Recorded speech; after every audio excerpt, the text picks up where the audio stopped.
All right, Nick, let's begin.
Nick, what are you liking right now about what you're doing? I like being on stage in front of people. As far as conducting, I like the feeling that people are responding to maybe emotions you're trying to give. I don't know if that's good musicianship or if I'm actually doing a good job. I think it's both. I like that when you hear the sound shake. It's a good feeling. Let's start with that then, because your character, your mood is very evident. It's very evident, and even though you're not necessarily giving specific exacting ictus on each one of the beats, icti on each one of the beats, they're responding in kind. You're getting a lot of shape this way rather than shape this way, which of course is appropriate to this particular composition. Now, that's generally going to work the vast majority of the time because of the nature of the composition and the quality of musicians that you're conducting. But let's look at one place where you definitely benefited from their musicianship despite everything that you were doing. Did I put that delicately enough? All right, go to the end, Nick. Go to the end, and what I'd like for you to conduct is the final little 3-bar codetta. Last 3 bars, where we cadence clearly into that C major. Now, here's the issue. C major is a very tricky key for concert band instruments because it's a very bright timbre on most wind instruments. On top of that, because they're forced to try to play with a good sound, what you're trying to show in your face, they're trying to keep that in their timbre, even though they're playing the key of C major. But then the other issue is, what is his intention with the ritardando? I'm trying to get my tone to sound decent, and yet at the same time I need to play this ritardando, and I want to play his ritardando. So let's try it first. We have plenty of time here. I'm just going to give you that. Show me what you think is a good possible solution. Last 3 bars. Okay. Last 3 bars. Start right there.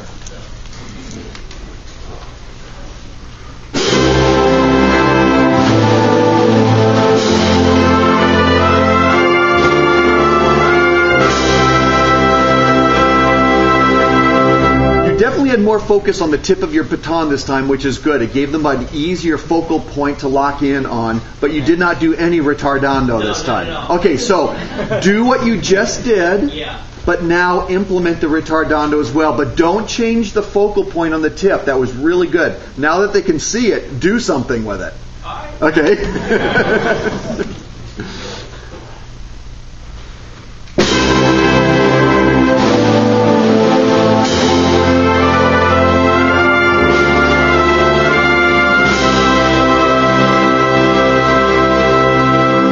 Good. Have them do this with you. Everyone play, count please. Count 1 and 2 and 3 and 4 and with Nick on these last 4 bars. Count in the style of the music, but I want you to subdivide for him as he's conducting. Conduct it as though they're playing, but they're going to count for you in kind. 1 and 2 and 3 and 4 and 1 and 2 and 3 and 4 and 1. Good. Nick, two things. Your rebound off of your first beat of this 3-bar chunk was the best so far. Those instruments who play on the and of 1, tenor saxophone, French horn 1, trombone 1 and 2, and euphonium, didn't know where to place the and of 1. Because you gave this, but no rebound. This time you gave the rebound, and that's what they need.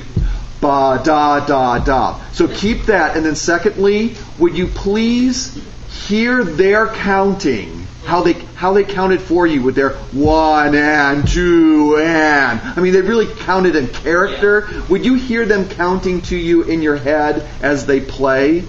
I can sure try. Okay, here we go. Play it, everyone. Last 3 bars, play as written, and Nick is going to hear your voices in his head.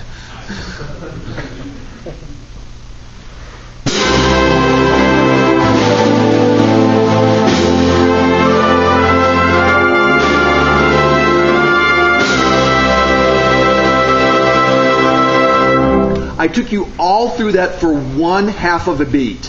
And that was specifically the and of 4, second bar from before the end. Okay. You were benefiting from their good musicianship because while you were showing a really nice melded, and I'm glad that you're not subdividing. I'm really glad that you're not subdividing. But at the same time, they need to know where 4 and is to place that last 8th note. And before you were benefiting from the fact because it was sort of this no man's land. Okay. It was almost as though you were waiting for them. Yeah. Okay, this last time, compare what you did this way with your hand, your right hand, when they literally were counting for you, compared to the previous 2 takes. And then take a look at your very last run through, and you'll see that there was a clear breakage of the wrist on the and of 4 to let them know you may now play the and of 4. And so you got much better precision from those of you who had for those who had the subdivision there. It was a really good moment. So I did it right the last time. Yes, you did it right the last 2 times. You did it right every time. You did it better the last 2 times. You're very diplomatic. Thank you.